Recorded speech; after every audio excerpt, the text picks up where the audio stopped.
আজ আমরা এমন একটি প্রযুক্তি নিয়ে কথা বলবো যা বাংলাদেশের কৃষি এবং খাদ্য সুরক্ষার ভবিষ্যৎ পাল্টে দিতে চলেছে। ভাবুন তো, আপনার জমি মাত্র কয়েক মিনিটেই স্ক্যান হয়ে গেল, আর বীজ বা সার স্প্রে হলো নিখুঁতভাবে। এটাই হলো ড্রোন চাষের বিপ্লব। কিন্তু কেন এই প্রযুক্তি বাংলাদেশের জন্য এত জরুরি? চলুন গভীরে যাওয়া যাক। বাংলাদেশ একটি কৃষিপ্রধান দেশ হলেও এখানে তিনটি বড় চ্যালেঞ্জ রয়েছে। ১. দ্রুত জনসংখ্যা বৃদ্ধি। আবাদযোগ্য জমি কমছে, ফলে অল্প জমিতে বেশি ফলন চাই। ২. ঐতিহ্যবাহী পদ্ধতি। আমাদের কৃষি পদ্ধতি প্রায়শই অদক্ষ, সারের অপচয় হয়, ফলন কমে যায়। ৩. জলবায়ু পরিবর্তন।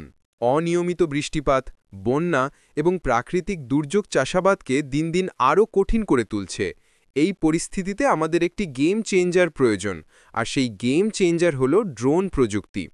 ড্রোন কিভাবে আমাদের খামারের চেহারা পাল্টে দিচ্ছে? এর তিনটি প্রধান সুবিধা রয়েছে। প্রথমত, নির্ভুল স্প্রে, প্রিসিশন স্প্রেইং। ড্রোন শুধুমাত্র যেখানে দরকার সেখানেই কীটনাশক বা সার স্প্রে করে। এতে রাসায়নিকের ব্যবহার ৩০ থেকে ৫০% পর্যন্ত কমিয়ে আনা সম্ভব। কম খরচ, কম দূষণ। দ্বিতীয়ত, রিয়েল টাইম পর্যবেক্ষণ। ড্রোন অতি দ্রুত ফসলের স্বাস্থ্যের ছবি তোলে। কোনো জমিতে যদি রোগের আক্রমণ শুরু হয়, তবে তা শুরুতেই চিহ্নিত করা যায়। কৃষক তখন কেবল আক্রান্ত অংশেই ওষুধ স্প্রে করতে পারে, পুরো জমিতে নয়। এর ফলে সময় এবং শ্রম দুটোই বাঁচে। তৃতীয়ত, স্বয়ংক্রিয় সেচ মূল্যায়ন, অটোমেটেড ইরিগেশন অ্যাসেসমেন্ট। ড্রোন নির্ভুলভাবে বলে দিতে পারে কোন অংশে জলের অভাব রয়েছে। এতে মূল্যবান জলসম্পদ সংরক্ষণ করা যায়। অনেকে ভাবতে পারেন ড্রোন তো বড় কৃষকদের জন্য, কিন্তু সত্য হল এর সবচেয়ে বেশি সুবিধা পাবেন আমাদের ক্ষুদ্র কৃষকরা। ড্রোন পরিষেবার মাধ্যমে কম সময়ে, কম পরিশ্রমে, কম খরচে তারা সঠিক ফলন পাবেন। এটি শুধু খাদ্য নিরাপত্তা নয়, অর্থনৈতিক প্রবৃদ্ধি এবং আমাদের কৃষকদের ক্ষমতায়ন করছে।